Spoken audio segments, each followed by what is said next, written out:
உங்கள் ஜெம் தொலைக்காட்சியில் தீபாவளி அன்று ஒரே மேடையில் 30க்கும் மேற்பட்ட அம்மன்களின் தரிசனம்.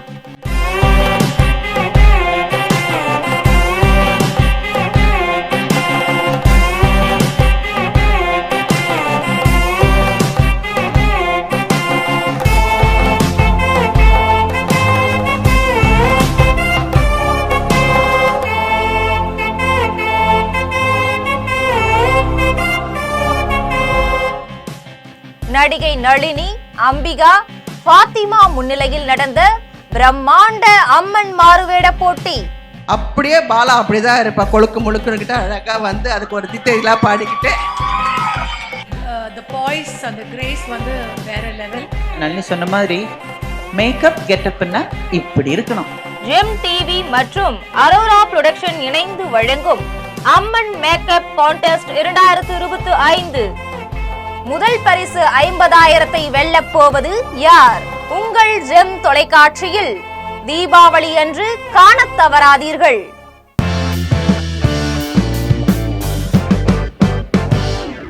Arora productions, bliss events and GeM TV இணைந்து வழங்கும் அம்மன் மேக்கப் கான்டெஸ்ட். சூப்பர். இன்னைக்கான நாள்ல வந்து எல்லாரும் ரொம்ப சிறப்பா உட்காந்துட்டு இருக்கீங்க. இந்த அம்மன் மேக்கப் கான்டெஸ்ட்ல ஒரு முக்கியமான விஷயம் உங்க எல்லாருக்கும் நான் பதிவு பண்ணணும்னு ஆசைப்படுறேன், சொல்லணும்னு ஆசைப்படுறேன். அம்மா என்னும் வார்த்தையிலே அன்பு பொங்கும் கனியுதல், அம்மனை வணங்கிடும் இந்த நாள் புனிதமான திருநாள். மங்கை முகமெல்லாம் அழகு மாலர மாயத்தால் அம்மா வீற்றிருக்கும் அன்னையரை கண்டு வியக்க ஆடும் அழகும் ஆன்மாவும் ஒன்றாய் விளங்க அம்மன் மேல் இன்பம் தீபம் எரிய இன்றைய நாள் கலையும் கூடிய திருநாள். இது அரோரா பிளிஸ் ஈவென்ட்ஸ் மற்றும் ஜெம் டிவி இணைந்து வழங்கும் அம்மன் மேக்கப் கான்டெஸ்ட். ஒரு பெரிய கைத்தறல் கொடுத்துடலாமே எல்லாருமே. ஹாய் மேம், எப்படி இருக்கீங்க? நல்லா பார்த்ததுல வந்து ரொம்ப சந்தோஷம். ஆக்சுவலா அம்மன் பிரைடலுக்கு ஒரு அம்மனே வந்த மாதிரி இருந்துச்சு. நீங்க இறங்கி நடந்தாரு இல்ல போட்டோ வச்சு சொல்றீங்களா? இல்ல ஒரு பேச வச்சு பார்த்தால ஒரு தெய்வீக கலை அப்படின்னு சொல்லுவாங்கல்ல, அந்த மாதிரி. மேம், இதுக்கு முன்னாடி இந்த மாதிரி அம்மன் மேக்கப் கான்செப்ட் மாதிரி நடந்திருக்கா? இல்ல, பண்ணது இல்லை. எனக்கு நிஜமாவே சந்தோஷமா இருக்கு. எப்பவுமே நம்ம லைஃப்ல என்ன பிரச்சனை வந்தாலும் கோயிலுக்கு போயிட்டு வந்தோடனே ஒரு ரிலீஃப் இருக்கும். ஆமா, கோயிலுக்கு போக முடியல, பூஜா ரூமுக்கு போயிட்டு வந்து ஒரு விளக்கு கொளுத்தி வச்சாலே ஒரு சந்தோஷம் இருக்கும்.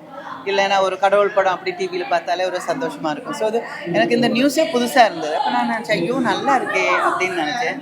யூஸ்வலி எனக்கு பிடிக்கும் அம்மன் கடவுள் நம்பிக்கை, எல்லாருக்குமே இருக்கும் அந்த கடவுள் நம்பிக்கை. எனக்கு ரொம்ப பிடிக்கும். இந்த மாதிரி ட்ரை பண்ணணும், இந்த மேக்கப் ட்ரை பண்ணணும்னு ஆசை இருக்கு. நான் நடிச்சிட்டு இருக்கிற டைம்ல எனக்கு என்ன பிரச்சனைன்னா, அந்த மெட்டீரியல்ஸ் இருக்குல்ல, அது கொஞ்சம் அலர்ஜி. அதனாலதான் நீங்க பாத்தீங்கன்னா நான் ஒரே ஒரு படம் தான், தேவியின் திருவிளையாடல், ஒரே ஒரு படம் தான் அந்த கடவுள் மேக்கப்ல பண்ணியிருக்கேன். மற்றதெல்லாம் பண்ணணும்னு பார்த்தா நிறைய படங்கள் வரும் அந்த டைம்ல. பட் பிகாஸ் ஆஃப் அந்த மெட்டீரியல்ஸ் உங்களுக்கு அலர்ஜின்றதுனால பண்ண முடியாது. நீங்க ஃபீல் பண்ணி எல்லாம் அது நீங்க ஃபீல் பண்ணிருக்கீங்களா? அதுவும் கேர் விஜய் அம்மாவோ நளினியோ வித்யா அம்மாவோ எல்லாம் அப்படி கடவுள எல்லாம் வந்து நிற்கும் போது பரவாமையா இருக்கும். ஐயோ, நம்மளால முடியலையே அப்படின்னு. ஓகே, நீங்க பண்ணணும் அப்படின்னு நினைச்சிருந்தா என்ன அம்மன் நீங்க பண்ணிருப்பீங்க? எனக்கு வந்து பத்திரகாளி பிடிக்கும். பத்திரகாளி அம்மன் எனக்கு பிடிக்கும். மதுரை மீனாட்சி. நீங்க ரொம்ப ஸ்வீட்டா வரீங்க. பத்திரகாளின்றப்ப உங்களுக்கு என்னன்னா, சும்மா சாதாரணமா ஒரு மேக்கப் போட்டு பெரிய பொட்டு வச்சு மாலை போட்டு வந்து நிக்கிறது அது வேற. ஒரு வேற கலர்ல வந்து நிக்கும் போது அந்த லுக் வேறையா இருக்கும். மேம், நீங்க எக்ஸ்பிரஷன் கொடுக்கறப்ப எனக்கு கொஞ்சம் அள்ளு விடுவீங்க கொஞ்சம். இல்ல, நிஜமா நல்லா இருக்கும். அது நிஜமா நல்லா இருக்கும். ஏன்னா எப்பவுமே வித்தியாசமா மேக்கப் போடும்போது தான் உங்களுக்கு அதனோட அழகு தெரியும். உங்களுக்கு பிடிச்ச அம்மன் அவங்கள யாரு? மூகாம்பிகை சோட்டானிக்கிறது. உங்களுக்கு ஏதாச்சும் ஒரு எக்ஸ்பீரியன்ஸ் இருக்கா மேம் இவங்களை பாக்குறப்போ? எனக்கு வந்து அவளை பார்த்து வியந்து இருக்கேன். இல்ல சோட்டானிக்கிற அம்மாவை ஏன் பிடிக்கும்னா, அந்த கோயிலுக்கு போயிட்டு வந்ததுக்கு அப்புறம் தான் என் மூஞ்சியில ஃபர்ஸ்ட் மேக்கப் போட்டேன். கோயிலுக்கு போனதுக்கு அப்புறம் தான் சின்ன வயசு. சோ அதனால சோட்டானிக்கிற பிடிக்கும். கொல்லூர் மூகாம்பிகை போனதுக்கு அப்புறம் தான் வளர்ச்சியினுடைய அங்க போனது உச்சத்துக்கு போயிட்டீங்க. Okay, especially Kannada field. Acting try பண்றாங்க எல்லாருமே இந்த கோயில் வந்து நோட் பண்ணி வச்சுக்கோங்க.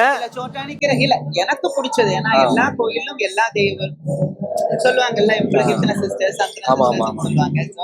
எனக்கு பிடிச்சது சோட்டானிக்கிற தேவி, கொல்லூர் அம்மா, விநாயகர் ரொம்ப பிடிக்கும். என்னன்னா இப்போ வந்து ஒரு நம்ம நார்மலா ஒரு பிரைடல் ஷூட் பண்ணாலே ஒரு 2 to 3 hours ஆயிடும். இப்ப அம்மனுக்கு வந்து எவ்வளவு நம்ம உங்களுக்கு தெரிஞ்சு?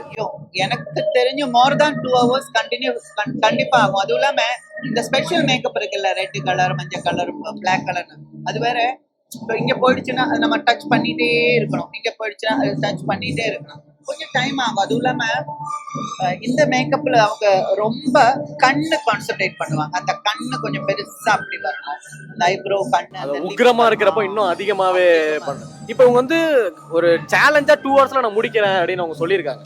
இப்போ இது வந்து இது சாத்தியம்னு நீங்க நினைக்கிறீங்களா? முடிச்சிடலாம் அப்படின்னு முடியும். ஆனா அந்த பர்ஃபெக்ட் அம்மன் லுக் அதெல்லாம் வந்துடும். இப்ப இருக்கிற மேக்கப் ஆர்டிஸ்ட் இப்போன்னு இல்லை, எப்பவுமே மேக்கப் ஆர்டிஸ்டுங்களுக்கு அந்த சேலஞ்சுன்றது புரியும். 2 மணி நேரம் 1 மணி நேரத்துல பினிஷ் பண்றேன்னு ஒருத்தவங்க சொன்னா கூட ஆச்சரியப்படுறது இல்லை. இப்போ ரீசெண்டா எதுவும் மூவிஸ் பண்ணிட்டு இருக்கீங்களாமா? இல்ல நான் எந்த மூவியும் பண்ணல. நான் வந்து டிவி சீரியல் பண்ணிட்டு இருக்கேன். அப்புறம் சில ஷோஸ் எல்லாம் இந்த மாதிரி போவேன், அந்த மாதிரி ஃபெஸ்டிவல் இந்த மாதிரி எல்லாம் வந்தா போவேன். கொஞ்சம் சோஷியல் இதுவா இறங்கிருக்கேன். ஓகே, மூவி பண்ணணும்னு இப்ப ரெடியா இருக்கீங்களா? வருது பட் நமக்கு பிடிச்ச மாதிரி வரணும்ல. ஓகே, இப்போ உங்களுக்கு வந்து ஏதாவது இப்ப நிறைய ஹீரோஸ் இப்ப வளர்ந்து வந்துட்டே இருக்காங்க. இவங்களுக்கு வந்து நான் அம்மாவா நடிக்கணும்னு ஆசைப்படுறேன் அப்படின்னா யாருக்கு மேம் நடிப்பீங்க? அப்படியெல்லாம் ஒண்ணும் இல்ல, யாரு கூட வேணாலும் இல்ல உங்களுக்கு ஒரு நல்ல கேரக்டரா இருக்கணும். ஏன்னா அந்த இப்ப அந்த அஜித், விஜய், சூர்யா, ஆர்யா அந்த குரூப்ல வந்து அம்மாவா நடிக்காத ஒரே ஒரு ஆர்டிஸ்ட் விஜய் தான். ஆமா, அந்த ஆர்யா, சூர்யா, அஜித் எல்லாரும் கூடயும் நடிச்சு விஜய் தான். இப்ப இருக்கிற பசங்கள்ல யாரா இருந்தாலும் ஓகே தான். இல்ல கேரக்டர் நல்லா இருக்கணும். இப்போ எல்லாம் நீங்க அததான் பாக்கணும். புது பையன் புதுசா இருக்கா இல்ல பொண்ணு புதுசா இருக்கா அது நீங்க பார்க்க வேண்டாம். உங்க கேரக்டர் நல்லா இருக்கா, காமெடியோ நெகட்டிவோ பாசிட்டிவோ ஏதோ உங்க கேரக்டர் நல்லா இருக்கா, அவ்வளவுதான் பாக்கணும். இப்போ நிறைய ஹீரோஸ் இருக்காங்க. உங்களுக்கு இப்ப நீங்க உங்களுக்கு பிடிச்ச நடிகர் அப்படின்னா யாருன்னு சொல்லலாம்? அப்படியெல்லாம் ஒண்ணு இல்ல, எல்லாருமே நல்ல பிடிச்ச நடிகர். எல்லாருமே நல்ல படம், நோ காம்ப்ரமைஸ், எல்லாருமே எனக்கு பிடிக்கும். இப்ப பாருங்க, இப்ப என் பையன் நடிக்க வந்ததா வச்சுக்கோங்க, இதே கேள்வி இன்னொருத்தவங்க கிட்ட நீங்க போய் அம்பிகா பையன் அவ்வளவு நல்லா அப்படின்னு சொன்ன எப்படி? அந்த மாதிரி இப்ப வர்ற எல்லா பசங்களும் தேர் ஆர் எக்ஸ்ட்ரீம்லி டேலண்டட். அவங்க எல்லாம் வந்து வெறும் நடிப்பு மட்டும் தெரியும்னு வர்றவங்க கிடையாது. டைரக்டரா நினைச்சு ஹீரோஸ் ஆனவங்க இருக்காங்க, அசிஸ்டன்ட் டைரக்டரா வந்து டைரக்டர்ஸ் ஆனவங்க இருக்கிறாங்க. சோ அதனால எல்லாருமே எனக்கு ஆனா இப்போ சினிமா வந்து கோமாளி டைரக்டர் அதெல்லாம் பாருங்க, அவங்க எல்லாம் வந்து பிரதீப் ரங்கநாதன் சார், பிரதீப் அதை வந்து நான் இந்த சப்ஜெக்ட் சொன்னேன் அவங்க பண்ணல, அந்த வருத்தத்துல நடிச்சு ஹிட் ஆகி அதெல்லாம் இருக்குல்ல. இப்போ அவர் 3 படமே 100 கோடி அடிச்சு ஒரு ஹாட்ரிக் அடிச்சிருக்காரு. இப்போ ரொம்ப உங்களோட பேசுனது வந்து எனக்கு ரொம்பவே சந்தோஷம் மேம். கடைசியா ஒரு கேள்வி, இப்போ வந்து சினிமா வந்து பிசினஸ் ஆயிருச்சு அப்படின்ற மாதிரி பேசுறாங்க. ஆமா, சினிமா பிசினஸ் தானே. ஆனா முன்னாடி ஒரு கலையா இருந்ததுல, உங்க காலத்துல எல்லாம் ஒரு கலை நீங்க from the beginning எடுங்க. சினிமா கலை அப்படின்றத விட from the beginning நீங்க சினிமா எதுக்கு எடுக்கிறீங்க? நான் வந்து கலைக்காக சேவை செய்யறேன் அப்படின்னு எடுக்கிறோம். நான் 10,000 ரூபாய் போட்டிருக்கேன், 11,000 ரூபாய் வரணும் அப்படின்னு தானே எடுக்கிறோம். அப்படி இருக்கும்போது அது கலை இல்ல, அது பிசினஸ் தான். சினிமா எல்லா மாதிரியும் எல்லா பிசினஸ் மாதிரியும் ஒரு பிசினஸ் தான். அதுல வந்து என்ன ஆகுதுன்னா அந்த கலை மூல்யம்னு ஒண்ணு இருக்குல்ல, அதாவது அந்த சப்ஜெக்ட் நல்லா இருந்தது, அதுல வயலன்ஸ் இல்ல. எம்ஜிஆர் நடிக்கும் போது பீடி பிடிக்கல, சிகரெட் பிடிக்கல, தண்ணி அடிக்கல, அதுக்கு அவர் விஷயங்கள் சொல்லி கொடுத்தாரு. இப்ப விஷயங்கள் சொல்லி கொடுக்குறேன். அன்னைக்கு வந்து வெட்டாத என்னாங்க, இப்ப வெட்டுன்றாங்க. அன்னைக்கு குடிக்காத என்னாங்க, இப்ப குடிச்சிட்டு பேசுறாங்க. அன்னைக்கு குத்தாத என்னாங்க, இப்ப ஹீரோஸ் தானே குத்துறாங்க.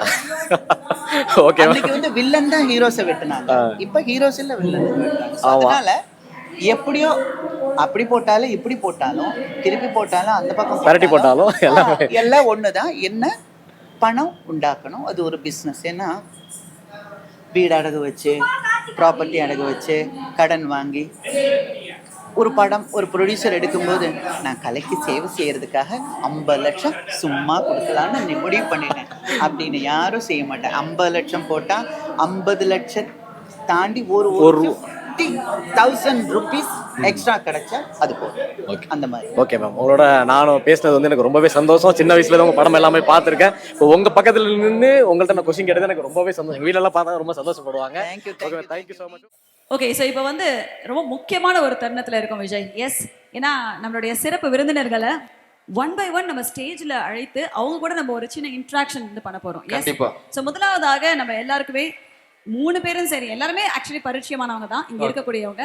ஆனால் அதில் வந்து பார்த்தீங்கன்னா இதில் ஒரு ஸ்பெஷாலிட்டி இருக்குது. ஏன்னா இவங்களை வந்து நான் ஏன் ஃபஸ்ட்டு அழைக்கிறேன் அப்படின்னா, இப்போ நான் முன்னாடியே சொன்ன மாதிரி இது வந்து அம்மன் மேக்கப் கான்டெஸ்ட் அப்படிங்கிறது நம்ம எல்லாருக்கும் தெரியும். முன்னாடி சொன்ன மாதிரி நம்ம அம்மனை வந்து இங்கே தரிசிக்கிறோம், அதாவது இந்த ஸ்டேஜில் எல்லா அம்மனையும் தரிசிக்கிறோம். அப்படி குழந்தையா இருக்கும் போதே சோட்டானிக்கிற அம்மா அப்படின்னு சொல்லிட்டு ஒரு படத்துல நடிச்சு இன்னைக்கு அதாவது உலகம் அறிந்த அண்ட் எல்லோருக்கும் பிடித்தமான ஒரு ஹீரோயினா இருந்து இன்று நமக்கும் இங்க வந்து அம்மனாவும் சரி அழகு தேவதையாவும் சரி தரிசனம் கொடுக்க வந்திருக்காங்க. சோ அம்பிகா மேம் அவர்களை அன்போடு மேடைக்கு அழைக்கிறோம். Welcome ma'am. உங்களுடைய அந்த முதல் மூவி அப்படிங்கும் போது அது வந்து பாத்தீங்கன்னா ரொம்ப அழகான ஒரு மூவி சோட்டானிக்கர் அம்மா. அதுல சைல்டு ஆர்டிஸ்டா நீங்க வந்து நடிச்சிருக்கீங்கல்ல? நான் வந்து சோட்டானிக்கிற கோவில்ல போய் தரிசனம் முடிச்சு அதுக்கப்புறம் தான் என் ஃபர்ஸ்ட் டைம் என்னோட ஃபேஸ்ல மேக்கப் போட்டது. ஓ. சோ சோட்டானிக்கிற அம்மன் சொல்லி ஒரு படம் ஷூட்டிங் நடந்துட்டு இருக்கு. ஆல்மோஸ்ட் முடிஞ்சு போச்சு. அந்த டைம்ல எக்ஸாம் வேற நடந்துட்டு இருக்குன்னு நினைக்கிறேன். அப்போ சினிமாவில் நடிக்கணும்ன்ற ஆசை. அங்க ஷூட்டிங்காக அங்க போனோம். போகும்போது டைரக்டர் வந்து கிராஸ் பெல்ட்னு சொல்லி ஒரு பெரிய சக்சஸ்ஃபுல் படம் பண்ண ஒரு டைரக்டர் மணி சார். அவர்கிட்ட போய் எனக்கு நடிக்கணும்னு சொல்லணும்னு ஐயோ இதுல ஒரு கேரக்டர் இருந்துச்சு. ஒரு சோபா சேச்சி பண்ணாங்க போல. நீ ஒரு ஒரு ஒரு 2 வீக்ஸ் முன்னால பண்ணியிருந்தா அந்த கேரக்டர் யாரையும் கேரளாவில் கிடைக்காதனால மெட்ராஸ்ல இருந்து சேச்சி வரவழைச்சாங்க. ஸோ நீ வந்திருந்தா நீ பண்ணிருக்கலாமே அப்படின்னாங்க. ரொம்ப வருத்தமா போச்சு. அப்ப ரோல் இல்லைன்னு சொன்னேன். வருத்தம் ஆயிடுச்சு. அதுக்கப்புறம் கோயிலுக்கு போனோம். கோயிலுக்கு போய் திரும்ப மறுபடியும் ஷூட்டிங் லொகேஷன் போகும்போது கேரக்டர் இல்லை அப்படின்னு சொன்ன. கேரக்டர் இல்லைனாலும் பரவாயில்ல, ஃப்ரேம்ல நான் இருக்கணும் அப்படின்னு சொல்லி மேக்கப் போட்டேன். அந்த படத்துல வந்து ஹீரோயின்ஸ் வந்து ஒண்ணு உன்னிமேரி, இன்னொன்னு வந்து மீனாவோட சித்தி ராஜகோகிலாக்கா, அவங்க எல்லாம் தான் நடிச்சாங்க. ஸோ மேக்கப் போட்டுட்டு அந்த கேமரா முன்னால போய் நின்றுட்டு இருந்தேன். ஸோ அதனால சோட்டானிக்கிற கோயில் போயிட்டு வந்ததுக்கு அப்புறம் தான் என்னோட ஃபேஸ்ல ஃபர்ஸ்ட் மேக்கப் போட்டேன். அதனால எனக்கு சோட்டானிக்கிற மேல ஒரு நம்பிக்கை. அதுக்கப்புறம் கொஞ்சம் கொஞ்சமா படங்கள் வந்தது. கொல்லூர் போனதுக்கு அப்புறம் கன்னடா ஃபீல்ட் இதாயிடுச்சு. ஸோ இவங்க 2 பேரு என்னோட ஃபேவரேட். பட் இருந்தாலும் எல்லா கடவுளையும் பிடிக்கும். Very nice, very nice. Actually எனக்கு வந்து பாத்தீங்கன்னா ஒரு ஆசை இருந்துச்சு, உங்களுக்கு உங்களுடைய ஃபேவரட் காடஸ் யாரு அப்படின்னு கேட்கணும்னு நீங்களே சொல்லிட்டீங்க. So Chottanikkara Amman of course and Kollur Mookambika. Very nice ma'am. இப்போ ஆக்சுவலி நீங்க வந்து நிறைய கதாபாத்திரங்கள் நடிச்சிருக்கீங்க. பட் இருந்தாலும் இந்த ஒரு தருணத்துல இந்த அம்மன் மேக்கப் கான்டெஸ்ட் அப்படிங்கும் போது அம்மனா நீங்க வந்து உங்களையே பாவிக்கணும் அப்படின்னா எந்த அம்மனை நீங்க வந்து ஃபர்ஸ்ட் சூஸ் பண்ணுவீங்க? பத்ரகாளி கேரக்டர் அப்படின்றதுனால என்னமோ தெரியல. என்ன காரணம் தெரியும் என்னமோ தெரியல. ஏன்னா பத்ரகாளி வந்து எல்லாரும் வந்து பிளாக்கா இருக்காங்க அப்படி இருக்காங்கன்னா என்னமோ தெரியல. அந்த கேரக்டர் பத்ரகாளின்ற கேரக்டர் வந்து ரொம்ப பாசம் இருக்கிறனாலதான் அந்த அம்மாவுக்கு ரொம்ப கோபம் இருக்கிறது. ஸோ அதனால நம்ம குழந்தைங்களை பார்த்துக்கணும், அவங்களுக்காக நான் எந்த உருவம் வேணாலும் எடுப்பேன் அப்படின்னா ஒரு அம்மா தானே. அதனால பத்ரகாளி அம்மா எனக்கு ரொம்ப பிடிக்கும். Wow, super super, very nice ma'am. ஆக்சுவலா இப்போ நீங்க நிறைய பார்த்துருக்கீங்க, நிறைய வேடங்கள் போட்டு அம்மன் கெட்ட போட்டு ஸ்டேஜ்ல ஆடி இருப்பாங்க. ஒரு அம்மன் வேடம் போடுறதுக்குன்னு ஒரு நிறைய சவால்களான விஷயங்கள்லாம் இருக்குல்ல, நீங்க வேடும் போது என்ன மாதிரி சவால்கள் இருந்துச்சு? இல்ல எனக்கு வந்து என்ன ஆச்சுன்னா, அந்த டைம்ல ஹீரோயினா ஒர்க் பண்ணிட்டு இருக்கும்போது அந்த மேக்கப் மெட்டீரியலும் அந்த காஸ்டியூம் மெட்டீரியலும் அலர்ஜி இருந்ததுனால எனக்கு பண்ண முடியல. ஸோ அதுல ஒரு வருத்தம் இருக்கு. அதாவது கடவுள் கேரக்டர்ஸ் நம்ம அப்படி பார்க்கும்போது கடவுள் அப்படின்னு சொன்னா கேஆர் விஜய் அம்மா தான் மனதில் வரும், இல்ல ஸ்ரீவித்யா அம்மா வரும். அதுக்கப்புறம் யங்கர் ஜெனரேஷன் வந்த உடனே அப்புறம் நளினி அவங்க எல்லாம் பண்ணாங்க. ஸோ அவங்களெல்லாம் பார்க்கும்போது சிச்சோ பெரிய பொட்டெல்லாம் வச்சு இப்படி ஒரு மாலை ஒண்ணு வருமே, இந்த கடவுளுக்குன்னு ஒரு மாலை ஒண்ணு இப்படி வளைஞ்சு அதெல்லாம் வச்சுட்டு அதுல இருக்கிற ஸ்டோன்ஸ் எல்லாம் நிஜம்னு நினைச்சிட்டு இருந்த ஒரு டைம் உண்டு. இப்ப இல்ல, ஸ்கூல்ல படிக்கும் போது. ஸோ அதெல்லாம் பார்க்கும்போது நம்மளால அது பண்ண முடியல. ஏன்னா ஒரு படம் ட்ரை பண்ணேன், அப்படி அந்த ஜுவல்ஸ் போடும்போது ஸ்கின்னோட சேர்ந்து வெளியில வந்துருச்சு. ஸோ அப்பதான் தெரிய வந்தது ஐம் அலர்ஜிக்னு. ஸோ அதனால பண்ண முடியல. பட் ஆசை இருந்தது. பட் இப்போ எல்லாம் ரீசெண்டா வந்து நிறைய கடவுளை வந்து எனக்கு நளினி இன்ட்ரடியூஸ் பண்ணி வச்சிருக்காங்க. அதுல எனக்கு பிடிச்ச கடவுளை இப்போ ரீசெண்டா என்னோட நான் எப்ப இன்ஸ்டாகிராம் திறந்தாலும் வராகி அம்மன் வராங்க. சோ அதனால எப்பாவது என்னைக்காவது நான் ஒரு கெட்ட போட்டா ஒண்ணு பத்ரகாளி இல்லைன்னா வராகி அம்மன் பண்ணணும். இப்போ உங்களுக்காக நிறைய விஷயங்கள் நாங்க ஸ்டேஜ்ல நிறைய பெர்ஃபார்மன்ஸ் பண்ணோம். ஒரு சில போட்டோஸ் எடுத்து வச்சிருக்கோம் மேம். அந்த போட்டோஸோட மெமரிஸும் அது பத்தி விஷயங்கள் ஷேர் பண்ணலாம். ஏதாவது குண்டக்க மாட்டங்க கேள்வியா தான் இருக்கணும். சரி சொல்லுங்க. Okay, photo please. ஓகே, உங்களுக்கும் ஒரு பாண்ட் ஒண்ணு இருக்குல்ல, மறக்க முடியாத பாண்ட், நிறைய நினைவுகள் இருக்கும். இந்த போட்டோ எப்ப எடுத்தது? ஆக்சுவலி இது ராதாவோட வெட்டிங் ஆனிவர்சரி கேரளாவுல கோவளம் யூடிஎஸ்ல வச்சு எடுத்தது. வருஷங்களாச்சு. எல்லாரும் இருந்தோம், அம்மா மல்லிகா எல்லாரும் இருந்தோம். அவங்க வெட்டிங் ஆனிவர்சரியில எடுத்தது. ஓகே. ராதா மேம் கிட்ட ஒரு பிடிச்ச ஒரு விஷயம் ஒண்ணு உங்களுக்கு இருக்கு, குட் டான்சர். ஓகே. அந்த டைம்ல பெஸ்ட் டான்சர்னு சொன்னா அவங்க தான். ஓகே. அத நானே சேலஞ்ச் பண்ணுவேன், வேற யாரும் இல்லைன்னு. ஓகே. இல்ல நீங்க லைக் இப்போ இந்த மாதிரி காம்ப்ளிமெண்ட் கொடுக்குற விஷயங்கள்லாம் அப்பவுமே நீங்க வீட்ல அக்கா தங்கச்சி அந்த மாதிரி அவங்க வந்து கடவுள் கெட்டப் போட்டாங்க இதுல மீனாட்சி திருவிளையாடல். ஓகே. ஓகே. அதெல்லாம் நம்மளால பண்ண முடியலையேன்னு ஒரு வருத்தம் வந்து அவங்களுக்கு எந்த பிரச்சனையும் இல்லை. எந்த கெட்டப் போட்டாலும் எந்த மேக்கப் போட்டாலும் எந்த மெட்டீரியல் போட்டாலும் அவங்களுக்கு அலர்ஜி பிரச்சனை இல்லை. எனக்கு ஒரு சின்ன விஷயம் போதும் அலர்ஜி வரதுக்கு. ஓகே. மீனாட்சியின் திருவிளையாடல் அந்த கெட்டப் அந்த தாண்டம் அதெல்லாம் ரொம்ப அழகா இருக்கும். சிறப்பு. அண்ட் அந்த காதல் ஓவியத்துல கடைசி சங்கீத ஜாதி முல்லையில அந்த பாடல் வந்து ஆடி இருப்பாங்களே, அதெல்லாம் வந்து இப்ப வரைக்கும் அப்படியே மெய் சிலிர்க்குது மேம் அது நினைக்கும் போதெல்லாம். Super super. Thank you. Next photo. அடுத்த போட்டோ. ஆஹா, என்ன சொல்லணும் இவரை பத்தி? இல்ல ஆக்சுவலா நிறைய விஷயங்கள் தொடர்ந்து பண்ணிட்டு இருக்காரு. நீங்களும் பாத்துட்டு இருக்கீங்க. சினிமா இப்போ இந்த அம்மன்ற விஷயங்கள் நிறைய பாத்துட்டு இருக்கோம். உங்களோட ஜேர்னின்னு ஒண்ணு இருக்கும்ல. இப்ப கமல் சார் கூட நிறைய படங்கள் நடிச்சிருக்கின்ற போது கமல் சார் பத்தி ஒரு விஷயம் சொல்லுவீங்கன்னா என்ன சொல்லுவீங்க?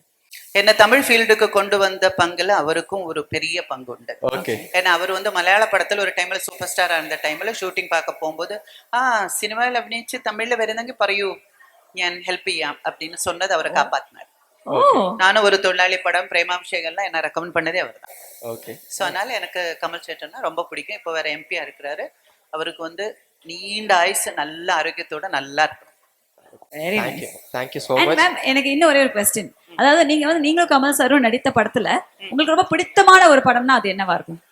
பிடிச்ச படம் அப்படின்னா எல்லா படமும் பிடிக்கும். அதுல காமெடி நிறைய ஒர்க் அவுட் ஆனது வந்து காக்கிச்சட்டை.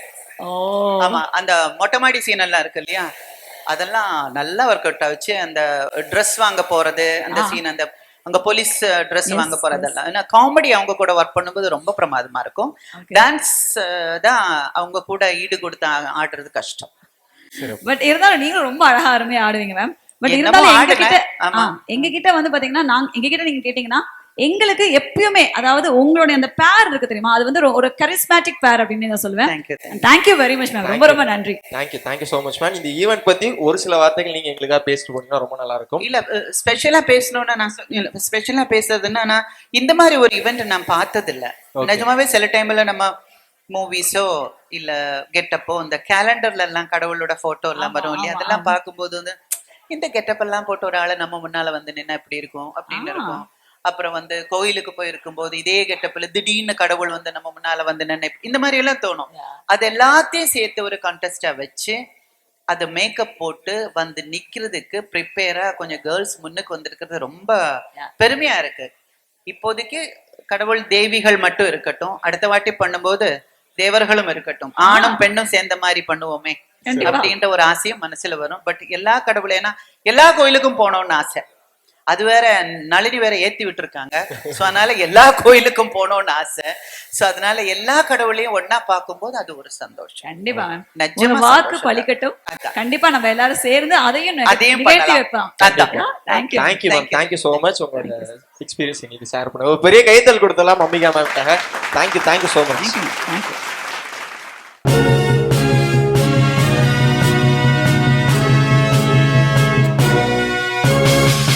உடனுக்குடன் அப்டேட் தெரிந்து கொள்ள ஜெம் டிவி தமிழ் ஆப்பை இன்ஸ்டால் செய்யவும்.